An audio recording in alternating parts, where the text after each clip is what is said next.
Hi, good morning everybody. My name is Ajit Karbari. I am staying in Kalyan, district Thane, Maharashtra in India. I am completed my task in Aeroglad Kolomna in Russia, minus 30-degree temperature, Chhatrapati Shivaji Maharaj flag, highlighted in from the height of 16,732 feet and on the occasion of birth anniversary of Chhatrapati Shivaji Maharaj. Thank you very much.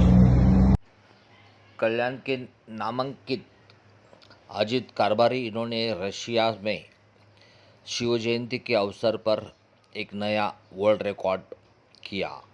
Shiv Jayanti के अवसर पर उन्होंने 16,000 feet से jump करके छत्रपति शिवाजी महाराज इनको शिव जयंती के अवसर पर मानवंदना दी गई।